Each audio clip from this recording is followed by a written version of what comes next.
or just mentally for you this week, getting ready to start against a team that's bringing in Tom Brady on the other side of the equation? Yeah, I mean, every week even if you're not playing, you prepare like you're going to be in there because you never know when your number is going to be called. You never want to see an injury, but you always have to be prepared and ready for that if it happens. And so I felt prepared for the game. I didn't get the reps, but I was dialed in mentally throughout the week and put the work in to make sure I was ready to go. And I mean, this week will be no different as far as my preparation, except I'll get the reps in practice. So it's good to get those reps. So it'll be good to get the preparation, get in the huddle with the guys, call the plays with the guys. But come Sunday, I expect to be ready to go, and just looking forward to a great week of preparation. Next up, Brandon Cristal. Jeff, having gone through this a few times, take the reps out of it, that's obvious. But how much does your week change beyond that in terms of obligations and your approach and everything, and your phone blowing up from people excited, just all of it? Yeah, I mean, after you play a game, you're a little bit more sore. So, I mean, you go in you got to get in the training room and get stretched out and things like that. So, that's something that when you're not playing, you don't have to deal with. But other than that, it's media obligations. But other than that, it's business as usual. Come in early, get going, look at some film, get the game plan with the guys, and go out to practice and look at it and do it again the next day. So, I mean, it's a pretty normal week, just with a few more obligations. Next up, Troy. Jeff, with Sutton out, Fant's been your guys' kind of best receiver, even as a tight end. What does he bring in terms of a unique matchup? And also, what are the challenges of this Tampa defense where it looks like they got all pros, there's Pro Bowlers at every level? Yeah, I mean, Noah is an unbelievable athlete. He's a big target out there. He's dynamic with the ball in his hands, and he can make the contested catches. So, I mean, he's kind of done it all for us thus far this year, and kind of expecting him to build on that and continue to make plays for this offense. As far as Tampa goes, it's another challenge for us this week. They have a really good defense. They're very multiple in their coverages, and I mean, like you said, they have a front with a bunch of Pro Bowlers and big time names. So it's going to be a challenge, but we're looking forward to it. Next up, Mike Kliss. Jeff, I was reading an article. You and Blake Bortles are from the same hometown and were crosstown rivals. And he was saying that he felt like he was growing up in your shadow a little bit, that you were the number one recruit and he wasn't highly regarded. But he was a year older. How did you look at it? You must have been aware of Bortles also. Yeah, I mean, me and Blake and I grew up together in the same town. We were on the same teams. We were on competing teams. So it's kind of a unique situation, pretty cool for our hometown to have two guys in the NFL. But, yeah, I mean, I was highly recruited, and he stayed home at UCF and had a great career and went on to be highly drafted by the Jaguars. So it was really cool for both of us to compete with him, and I've followed his career and rooted for him the whole way. Next up, Jeff Legwell. Jeff, I just wondered, how did you grade your own play from Sunday? What did you come away with after you looked at it? Yeah, I mean, there was a bunch of good plays out there. Made some good throws, but there were some things that you'd like back, just like most games.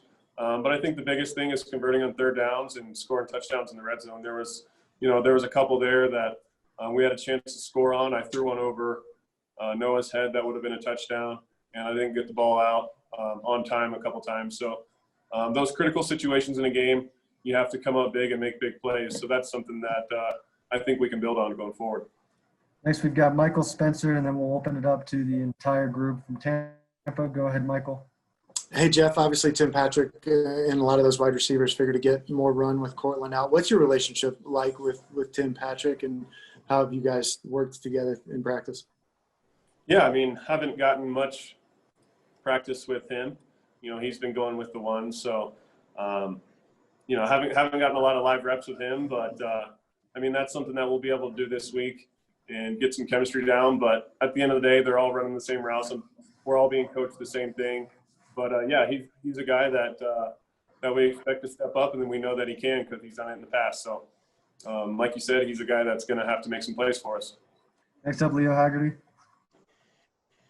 Jeff, we all know about the edge rushers for the Buccaneers, Barrett and Pierre-Paul, but their two defensive tackles have really stepped up, Sue and Villa, and they're a load.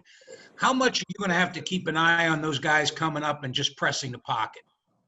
Yeah, I mean, they're a great front. I said that, mentioned that earlier. They have really good guys off the edge, but they also are really big and strong and powerful inside. And, it's going to be a challenge. We're going to have to do some things to get the ball out quickly.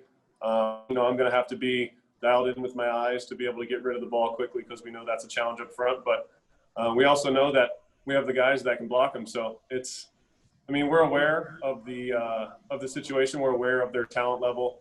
But, we're excited for the challenge. Next up, Eric DeLala. Yeah, Jeff, on Brady, how do you avoid or stop yourself from feeling like you've got to match him? And just what are your earliest memories of watching him play?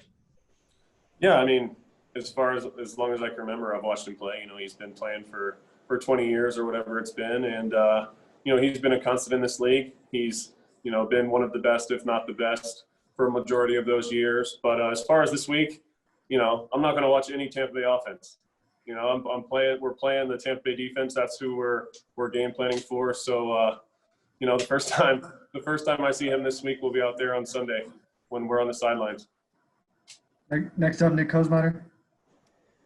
Yeah, Jeff, obviously Jerry and KJ were drafted high to come in here and make an impact right away. And now that's probably going to be expedited even more given Cortland's absence.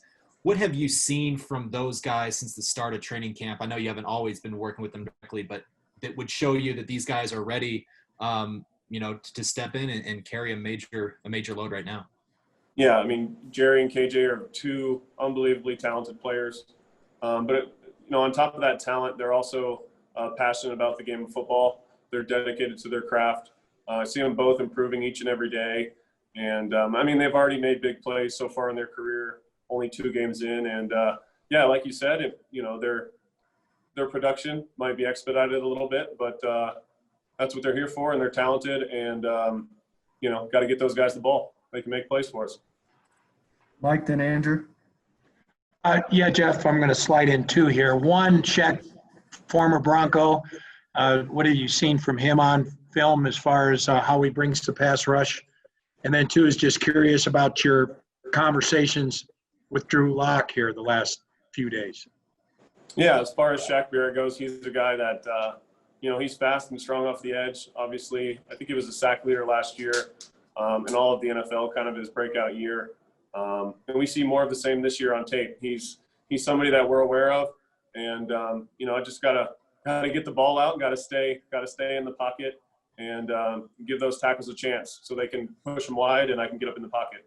And as far as Drew goes, we've been in constant communication, obviously before he got hurt, but also now.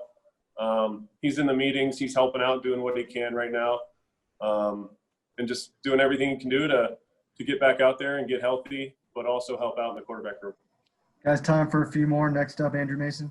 Hey, Jeff, what specific aspects of your game do you feel have become the most improved based on the starts that you had with Cincinnati and Detroit leading into your opportunity here?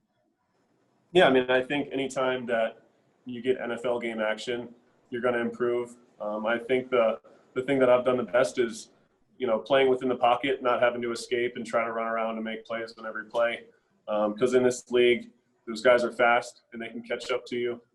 So I think that's where I've kind of improved the most is just trying to stay within the pocket instead of escaping and trying to run around. Last one, Kyle Newman. Jeff, what's the mindset within the locker room? Obviously knowing going 0-3, what that would do to your playoff odds historically, but also balancing that with just trying to prepare for the game plan and taking it and approaching it as another week. Yeah, we come in after the game on Tuesday. We watch the tape, very critical of mistakes, but we also note the things that we're doing well. And there's a lot of things that we're doing well. So we're not hitting the panic button. We do have to clean some things up, and we have to win some ball games. But, that's what we're focusing on. We're worried about getting one win this week. That's all we can do, and there's still a long season ahead of us.